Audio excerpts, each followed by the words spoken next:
How can something that adds zero nutrients to your soil be more effective and more beneficial than fertilizer itself? Well, it's true. It might sound as though it's not, but it is true. And I'm going to show you exactly what it is and how it works. I've told you before, if it's a garden secret, before it got to me, once it gets to me, it's no longer a garden secret. So I'm going to share that with you this morning. My name is Marie. This is our container garden where we grow almost all the produce we eat. And I share from time to time, well, I share every day how I grow food and encourage others to do the same. All right, so let's go get this mystery ingredient that we all need to add to our soil in order to have for forever treat your soil to have the things growing as well as mine are. So let's go gather our stuff.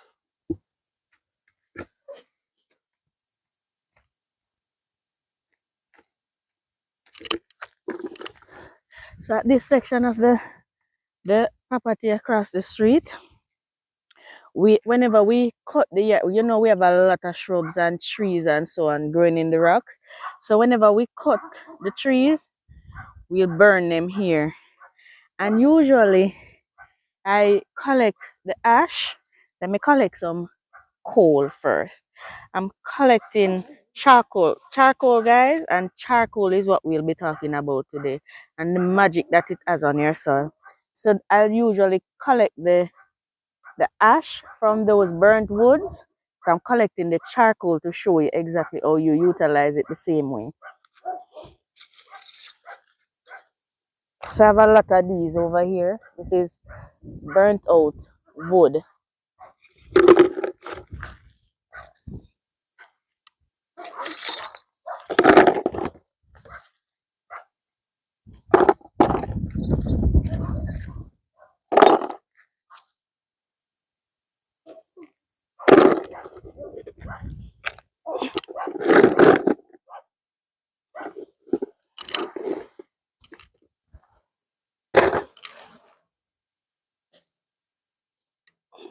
I believe this tool is called a mallet. I'll link it. I'll link it on the video in case you're interested in purchasing one for yourself. So when growing up in the country, we always see our parents cutting the land and then burning the bush before planting. And I never knew why. I just knew that if you plant in there, it does exceptionally well. And I never knew why. And so when I started my garden, I added charcoal, the little fine bits to the soil, just emulating what they were doing, not asking or knowing exactly why. But guess what, guys? I found out why. I'm going to share that with you. And let me prepare it so I'm not only telling you, I am showing you exactly what to do. First, we're going to make the charcoal as fine as possible, as powdery as we can. You see, old people knows best.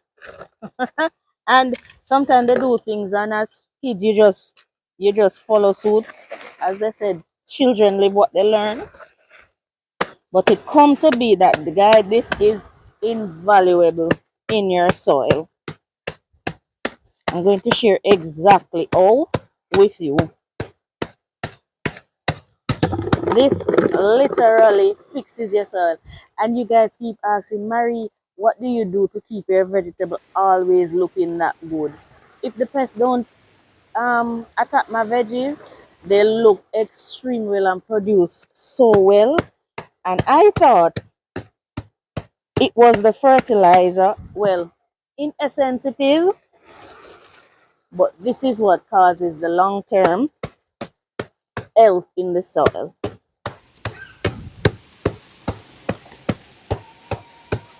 All right, so we have our charcoal, not powdery but very, very fine.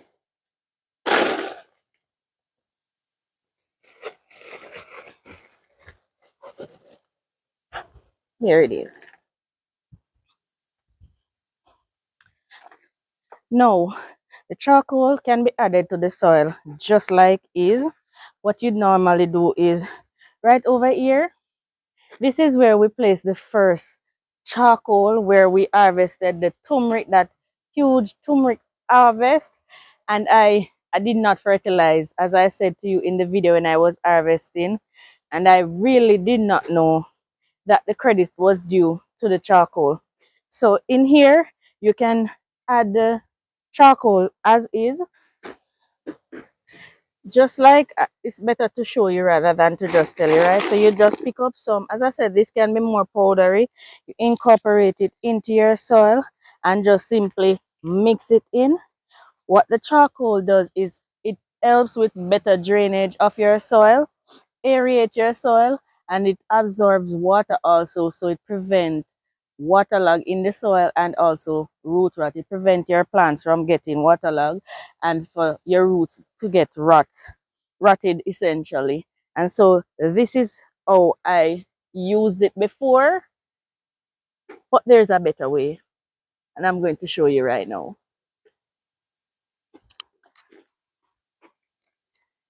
This is where I have my liquid fertilizer, and everything in the garden is fertilized with my liquid fertilizer. I utilize my scraps from my kitchen, leaves, banana skin. Let me just show you how we make the liquid fertilizer and then how they both work together as a marriage to make you literally can fix yourself for the entire life of that plant that you're planting in there. Just yesterday, one of my subscribers asked, how often do I fertilize my cabbages? There is one right behind you here. I'm not sure if she believes when I told her that these all of them were fertilized once. After planting them, I fertilized them once, and that lasted until I harvested. And guys, if you've been following my journey, you know my cabbage harvest. They have been amazing. I've fertilized once since planting them. But let me quickly show you how I make the compost tea and then how we incorporate both to fix your soil almost indefinitely. This is the answer to your soil woes. If you're having soil issues, some of you ask, oh, I get my soil to be that dark. I didn't even think about it. This could be one of the reasons. And so let's get into that quickly so you can get outside and get into your garden and get cracking on this.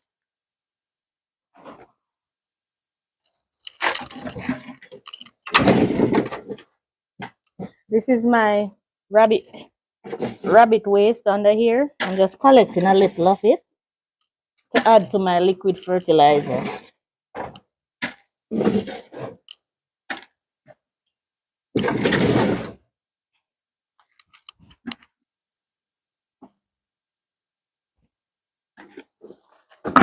So as you saw, my rabbit manure is in there, and this is my kitchen scrapbook box. This is what it looks like there. Eggshells, yam peels, banana, pineapple, all the good stuff from the kitchen. Just dump it into the bucket.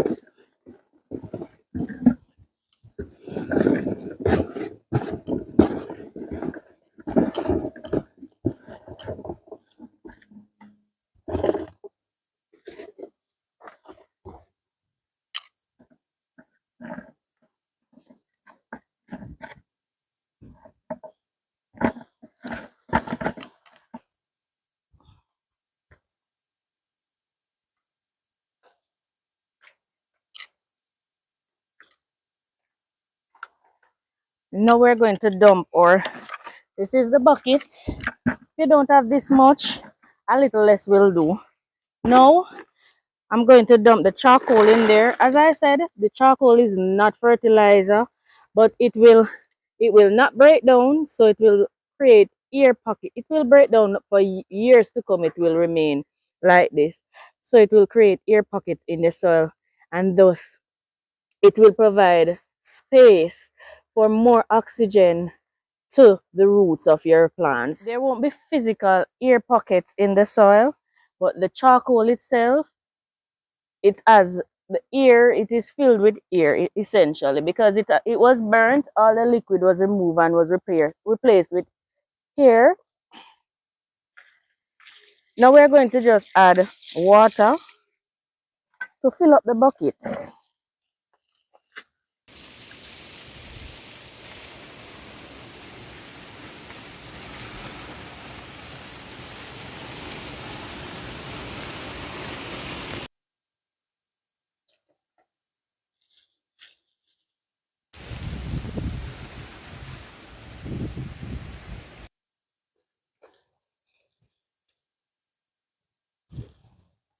After the bucket is filled with water, you just cover it and let it sit for about a week.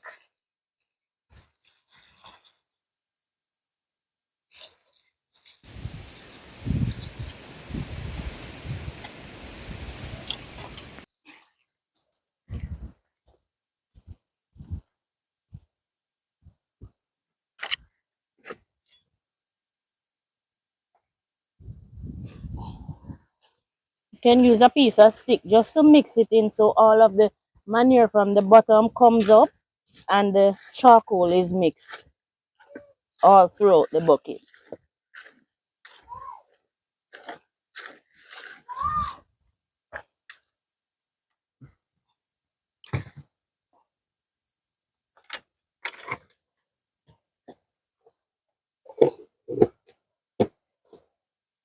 You just cover that and allow it to sit for about a week or so. And then after about a week, this is how it's supposed to be looking. So this is it. It's really dark. This is dark gold.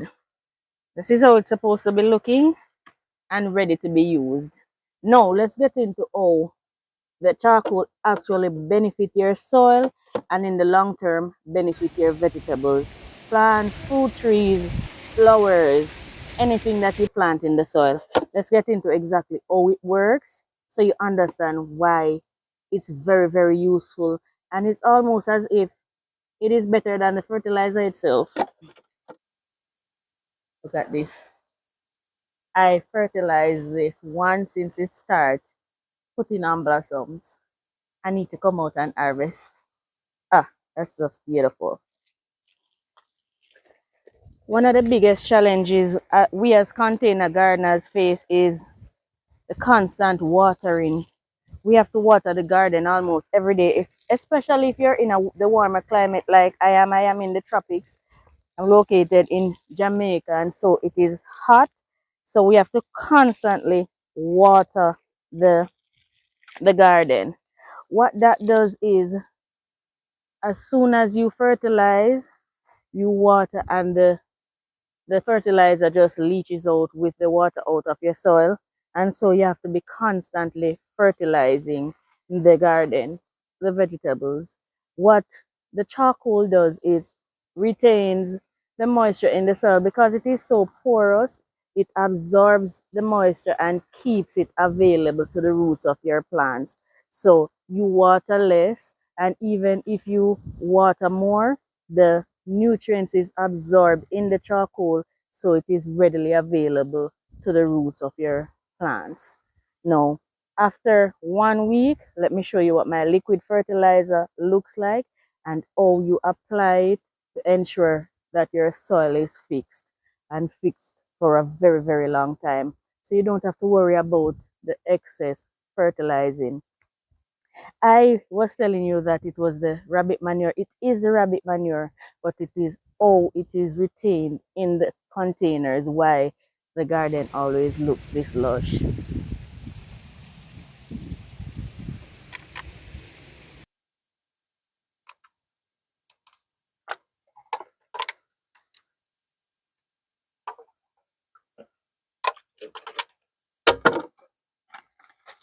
So after a week, this is what your liquid fertilizer combined with the charcoal looks like. Ah, that's just filled with goodness. All right, let's show you now how we apply it and how often, if often at all. This pepper tree is absolutely loaded, and this has been fertilized once. So what you do, you just pour it onto your soil, and as you water, the water will take the charcoal and the fertilizer throughout the soil. And what this does, it the charcoal, the particles, they provide a surface for the beneficial microbes to kind of colonize on the charcoal around the roots of your plant, and that way it is always retained. The nutrients that is in the fertilizer, it's already attached to the charcoal particles, and then the charcoal just keeps it in your soil and around the roots of your plants. And as those microbes in the soil work with your living soil, you should have that um, ecosystem in the soil going. As the worm deposit their castings and all of that, it colonizes onto the charcoal particles and keeps it around the root of the soil. I have been doing this, guys, and as I said, I had no idea it was so significant. I just did it. Myself and my husband, we went to a coal kiln. I'm sorry we didn't videotape it. And we just collected the black soil that was burnt with the charcoal, and we put it in all of the containers, not knowing that the charcoal was what was retaining the, because I always say I don't know what I put in my soil. You just do it unconsciously, not realizing that the charcoal is what is actually retaining the moisture and the nutrients around the roots of my plants in the containers. It's just amazing, and I had to share it with you. And if it is that you know of persons who are gardening, struggling with their garden, please share the video so others will be um, aware of this. A lot of us, we do jerk bonfire, we do, and we have the charcoal. Utilize it in your soil, guys. It's amazing, the literal miracle that this works. Depending on the charcoal that you're using as well, it can slightly adjust the pH in your soil. As you know, proper regulated pH in your soil is critical to growing vegetables and growing them successfully. If it is too alkaline, it is a problem. If it is too acidic, some plants don't like too much acid in their plants. And we use a lot of fertilizer. It can be highly, highly acidic. So depending on the charcoal, it can slightly adjust the pH in your soil. And so you'll just see your plants start producing and performing better than they used to. So I'm encouraging you to give it a shot. These strawberries are just picking up and doing so well. And you also ask, what do I use to fertilize the strawberries? It's the compost seed that I pour on them because I am scared to put anything else and damage them. And so it's the same thing. And I am assuming that it's the charcoal that is doing the magic in there. Also, as I made mention of types of charcoal just now, there are different types. You have charcoal for fireplace and so on. Ensure that the charcoal you're using is horticultural grade. Ensure that it can be used in your garden. What I use is the burnt sticks and so on. So if you know it's burnt wood, that is perfectly fine to use in the garden. I don't think it matter which wood, as long as it's not treated. But they're charcoal, they're artificial charcoal. Don't use those. Use the ones that are garden friendly.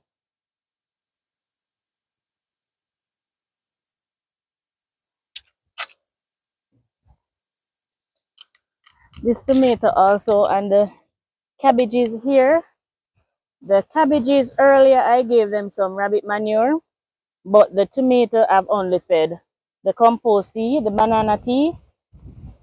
The the tea I made a while ago has more nutrients because all sorts of vegetables are in there. But for this one, I used only the banana tea, the charcoal in the soil.